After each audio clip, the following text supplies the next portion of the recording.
Hey guys, welcome to Manchester United, welcome to another video. And today Barcelona are about to play Bilbao in a couple of hours. We are facing a tough game today. But breaking news coming out of Sky Sports, and apparently Juventus have agreed a deal of 80 million euros with Barcelona to sign Artur Melo this summer. According to the source, the Bianconeri have offered the Brazilian higher wages than in his current deal with Barcelona. Apparently it would be something around 4.5 million euros a year, while other sources claim that it's going to be around 7 million euros, triple his wage at Barcelona at the moment. And Juventus sport director Fabio Paratici publicly confirmed that Artur still needed to be convinced to join the Bianconeri. He also denied that the deal would be completed before June the 30th. So, it's very worrying, this situation with Artur. Also, Juventus still hoping to get Pjanic and Artur swap deal, maybe plus variable, something around 10 million euros or 5 million euros plus 5 million euros on add-ons. And that is something that is very annoying to me, because you want to swap a 24-year-old that is better than Pjanic for a 30-year-old, and it doesn't make much sense to me. One, because Artur is better. Second, because if you want Pjanic, why do you want Pjanic for? Why would you like Pjanic? Because Pjanic, let me be completely honest with you, he's not better than Rakitic. I would rather keep Rakitic, that at least is an emblem of Barcelona. He's been at Barcelona for a long time already. And if you really want another profile that complements maybe Rakitic, I don't know what you think Pjanic is, but Pjanic is not much better than Rakitic, if any. And the profile of a really good centre midfielder that can create, we already have that player in Riqui Puig. If you really wanted a creator, you would have kept Coutinho. Even Aleñá has more energy in creation than Milan and Pjanic. So there's no reason at all to have Pjanic at Barcelona. I don't understand what this is going around. The only thing that I can see this through is that Barcelona need to raise funds to get Lautaro Martinez over the deal. Apparently, it's been said in these past few days that Inter apparently are confident that I will stay at least one more season. And, apparently negotiations have stumbled upon. Barcelona and Inter cannot seem to reach a deal for Lautaro Martinez. And, this board is 1 year away from elections. They know that they need, to impress. If they want any chance, because their image is being damaged quite a bit, obviously, by Roma, Liverpool, Paris, Turin. So far, we've had so many catastrophes, season over season, that they need big impact from new signings, and they want to get someone like Lautaro, like Neymar. That's why we're hearing so much these players. And obviously, if you cannot sign Lautaro, if you cannot sign a superstar forward that's gonna be very exciting for the fans, then that's pretty much over the line, because this team is not going to improve.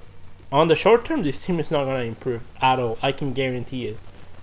So they went with the option of, let's sign this player, let's make Barcelona the headlines of the whole summer, and let's try to get the votes that way. Hopefully that's not the mentality that the people at Barcelona have, that the people that are going to be voting next year are going to have, because otherwise we are in big trouble. And this is just very, very concerning to me, because even if you need money, let's say, first of all, I've left my position on Lautaro Martinez before. I think he's a really good player. I think that he would be very interesting for Barcelona to consider as a striker. But I've said it time and time again, Barcelona really at the moment are not super desperate for a backup center forward. We don't really need a backup striker that much that we need to move heaven over earth for Lautaro Martinez. Like, we have Luis Suarez, who, as we all know, at least for one more year, is going to play quite a bit. And if he plays, I believe, over 50 to 60% of the season, something like that in his contract, there is an extension of one more season. So, Suarez, it's going to play a lot next season. He's going to play a lot this season. That leaves you with Messi, and then that leaves you one more spot where you have Dembele, Griezmann, Braithwaite, next season Trincao, and Ansu Fati. You have potentially 5 players for one position that is going to be like locked in.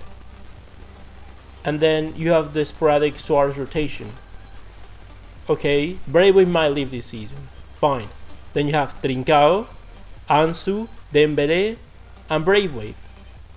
You still have you still have like a bunch of players that are going to be competing for a position. Where is Lautaro going to play? Because I feel that Lautaro, if he comes in, he's not going to bench Suarez definitely. It's going to be probably a 70-30 to start in favor of Suarez.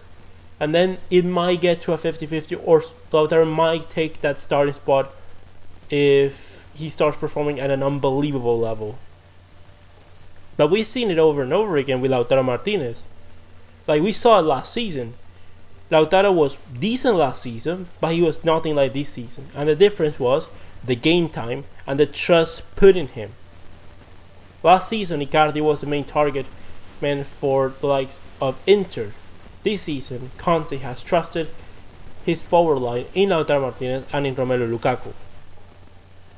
Therefore, we know Lautaro, if he doesn't, if he's not confident, if he doesn't have the trust of the team in him, he's going to struggle. If the team doesn't create enough chances, and this is the one big thing.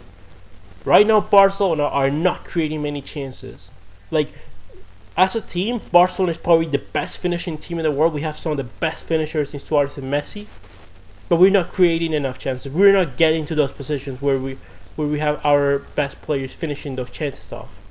Our conversion rate, it's really high of shots, conversion of shots per game, but we're not getting enough shots during those games. Therefore, we're struggling. And Lautaro is not going to fix those kind of things.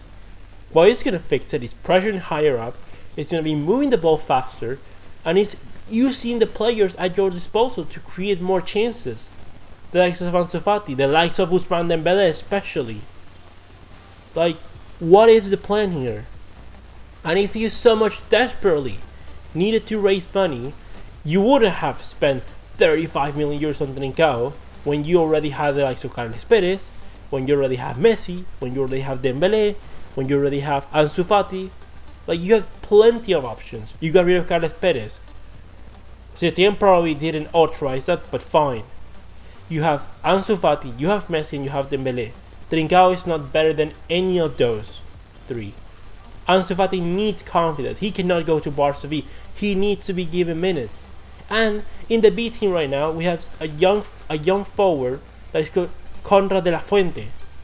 A really good, talented, interesting winger that, hey, I don't know if he's Barcelona quality. I don't know if he can play at the highest level, but he looks interesting. He's fast, he's skillful, he is a very good player down the wings.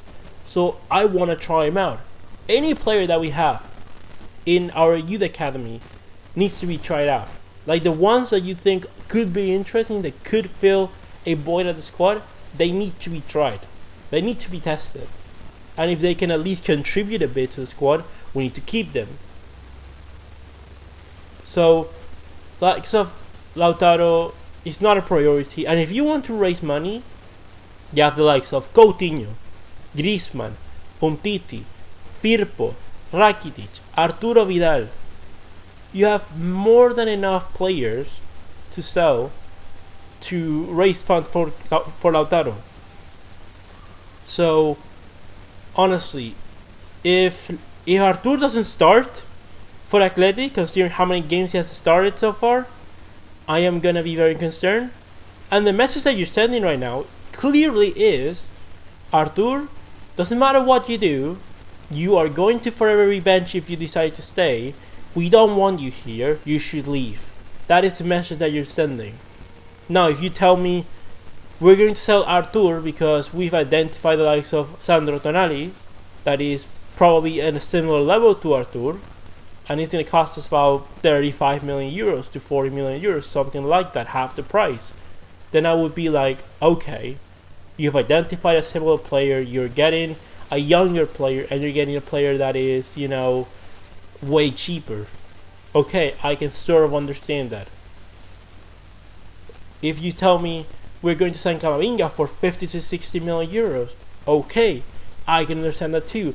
A very young player, very talented, and he's a different profile of anything else that we have. He's purely a destroyer that is very good on the ball. Therefore, a very useful player. If you want to transform Frankie de Jong as a pivot, then you can have Camavinga alongside another centre midfielder. Therefore, that makes sense. So, if you tell me you're going to sell Artur for 80 million and buy a cheaper centre midfielder like Camavinga or Tonali, fine. But that is only in those situations because you've identified the right profile of players that we need. We don't need another Rakitic profile. We already have those in Artur Vidal and even Rakitic. And if you wanted like a more defensive kind of midfielder that can contribute a bit, you have Monchu. Monchu in the B team can do that as well. You have Ludovic Reis, who you haven't even tried out. You have Oriol Busquets on loan from FC Twente that has had a decent season. So try him out. But we don't seem to be in the interest of doing any of that. Like, Todibo, apparently you want to sell him for Everton for 20 million euros? Where are you going to get a better center defender than Todibo for his age, for his quality, for 20 million? That is non-existent in world football right now. Like, Todibo at the moment right now is probably at the level of Konate or Upamecano. I would say that he's probably at that level if he gets to play those amount of minutes that those players have been playing this season. And those are players that have been touted for about 60 million euros. If not higher, except that they have a clause of 60 million. The thing about Emerson, that they already want to get rid of Emerson for profit, like, it's a lot of things that are kind of pissing me off. And these are two things for 80 million euros, or considering the Pjanic swap deal, it's just utterly ridiculous. I am at a very disconcerting moment in time, and things needs to change. Like, Artur, if you listen to this, one more year, it's all you need to wait. This board will change. If it continues this way, there's no way that the continuation of Bartomeu wins the election. It's probably be someone like Victor Font or Laporta. If it will be a combination of the two of those, that would be pretty decent. But anyways, I think that's all I can say at the moment. It's gonna become a rant video if I don't stop it yet. So we'll see each other in the match review with all said and done. Let me all your opinions in the comment section below. Comment, like and subscribe, and I'll see you next one, Blaugranas.